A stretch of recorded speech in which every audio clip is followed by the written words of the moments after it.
The intent of this video is to help explain how molecules get their shapes.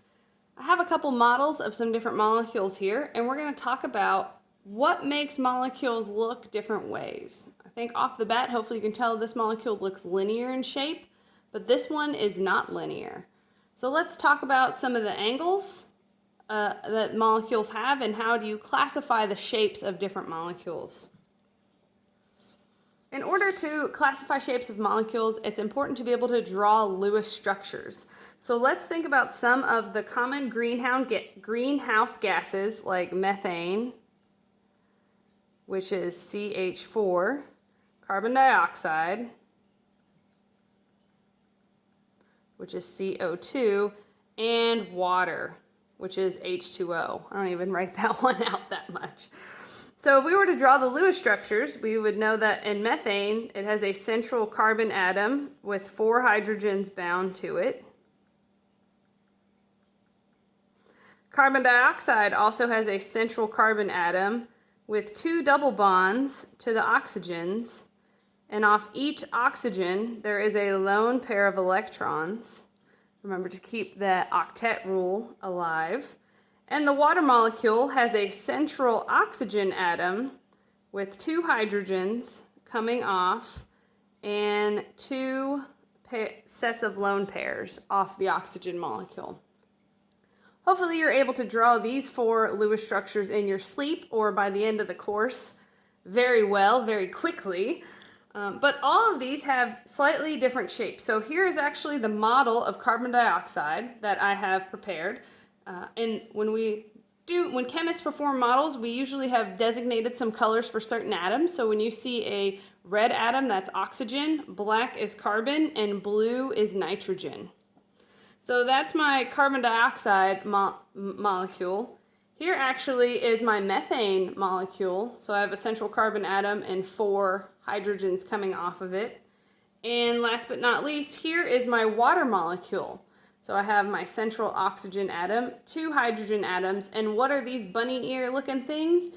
Those are the lone pairs of electrons that they form a little small electron cloud. So they're not linear like these bonds are, right? Remember, a covalent bond is the sharing of 2 electrons between 2 different atoms.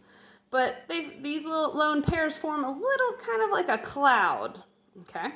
So those are the 3 Lewis structures I've drawn, and here's actually the molecular representations of them, and they're different, right? They have different shapes. So what determines what shapes molecules have is something called electron domains.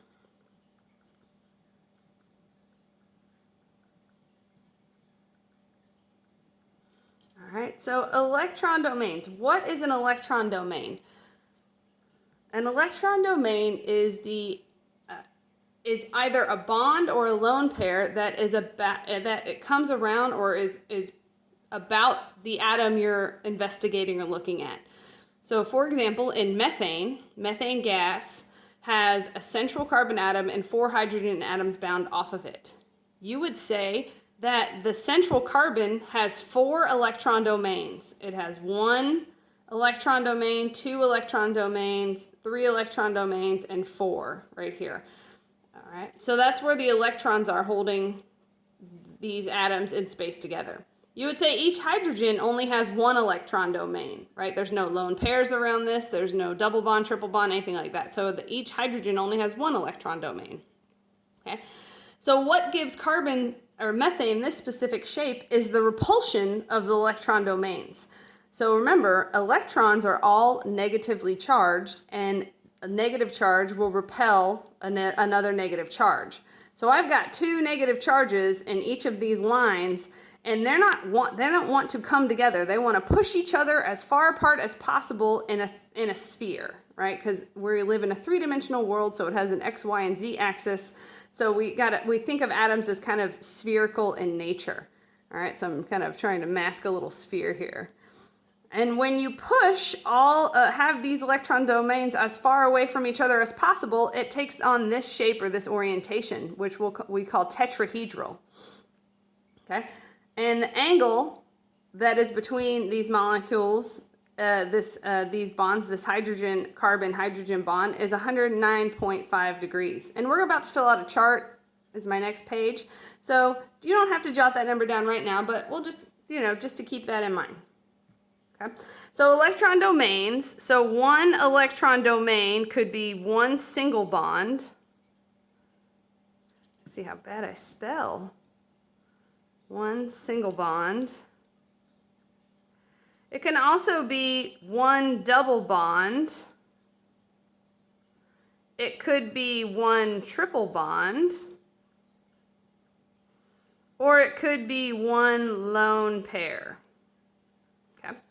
So let's look at carbon dioxide, right? Here's our carbon dioxide molecule. How many electron domains does the central carbon atom have in carbon dioxide? Would you guess 1, 2, 3, or 4? Technically, if you look at the Lewis structure, it does have 4 bonds coming off of it. However, these bonds are double bonds. Each one double bond counts as one electron domain. So instead of maybe in a single bond, you have 2 electrons in this electron domain. In a double bond, you just have 4 electrons in this one electron domain. So the central carbon atom has a total of 2 electron domains. So I'll write 2Ed under that. Let's go back over here. Our central carbon atom has 4 electron domains. Okay. Central carbon atom. Okay. And last but not least, let's take a look at water. So here's our molecular representation of water. Notice that how many electron domains does a water molecule have? Hopefully you said 4. It has 2 single bonds and 2 sets of lone pairs. And again, if we look at the Lewis structure, that central oxygen atom has 1 single bond, 2 single bonds, 1 lone pair, 2 lone pairs. So that has a total of 4 electron domains. Okay. So being able to calculate either by looking at a Lewis structure or looking at a model, the number of electron domains is going to help you determine what shape that molecule is. So I've got my chart kind of pre-filled out. If you want to pause and create your own chart, please feel free to do that. But here, let me read you what the columns are. So I've got number of electron domains here, and for this course, we're only going to look at if the central atom has 4, 3, or 2 electron domains. It can go higher. It can go 5, 6, 7, or 8. We're going to look at what's called the orientation of that. So if you have 4 electron domains, your orientation is tetrahedral. If you have 3 electron domains, your orientation is trigonal planar. And if you have 2 electron domains, your orientation is called linear. So orientation refers to as overall, what is the orientation of that molecule. But depending upon the number of lone pairs, which is why we have this column, it determines what the different shape is. Okay?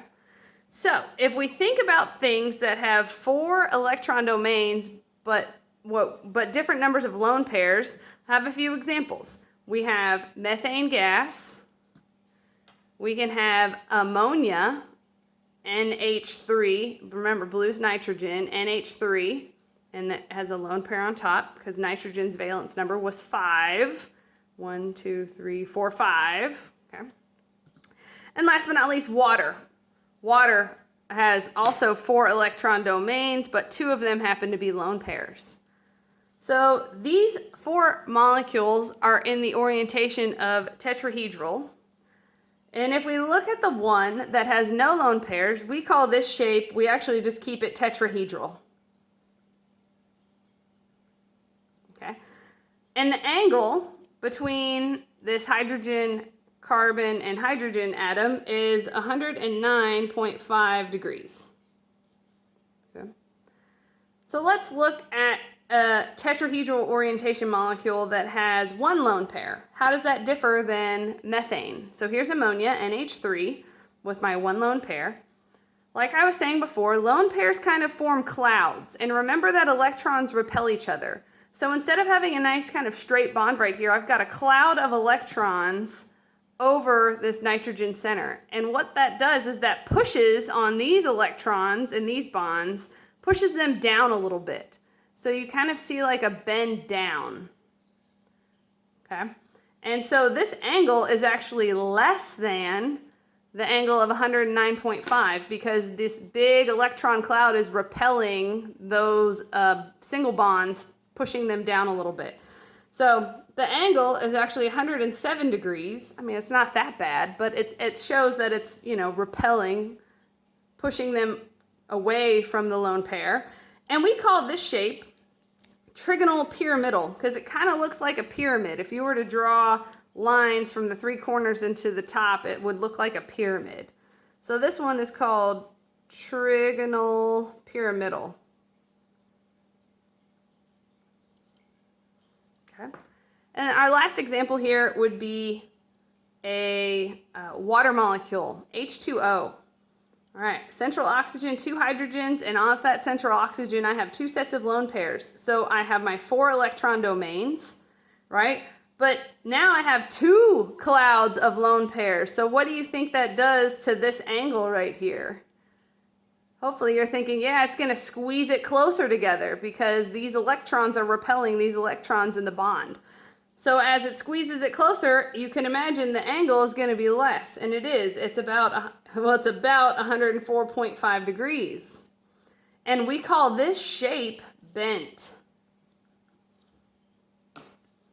Okay, so all 3 of these molecules, these examples, methane, ammonia, and water, are all tetrahedral, but they have different shapes, right? They're all tetrahedral because they have 4 electron domains coming off of the central atom, but they have different shapes based on the number of lone pair.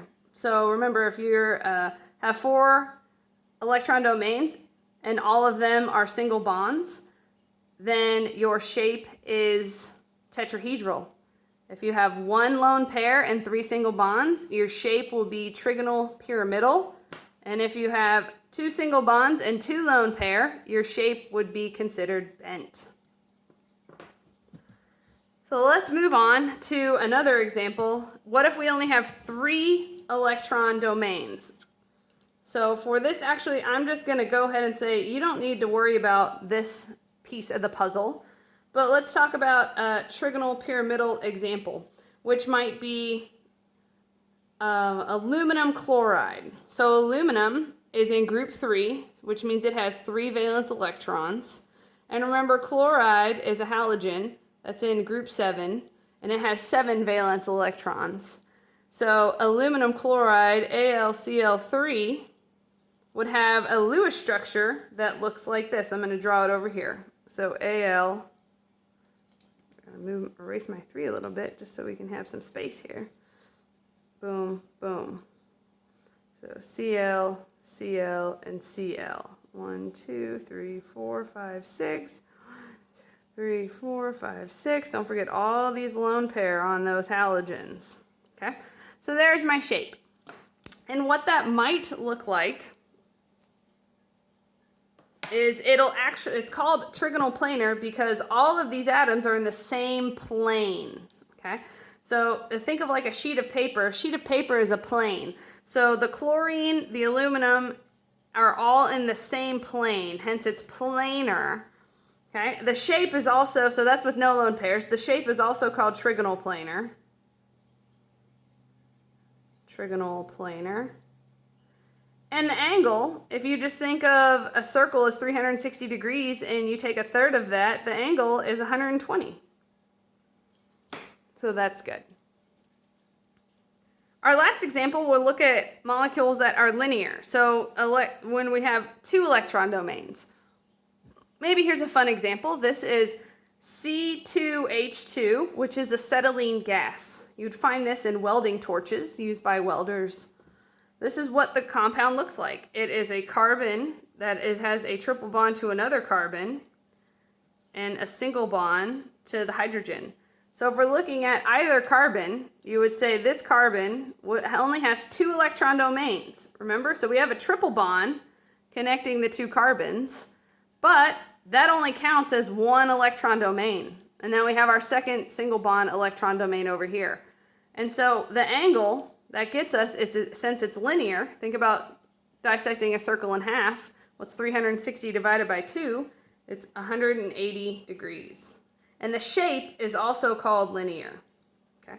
So really, only where the shape differs is when we're up here in this tetrahedral zone and we're talking about molecules that have different numbers of lone pairs. Right? Everything else, trigonal planar, no lone pairs, trigonal planar. Linear with no lone pairs is called linear. Tetrahedral with no lone pairs is called tetrahedral. Okay? So the only ones to really kind of focus on for y'all will be tetrahedral orientation, but if you have one or two lone pair.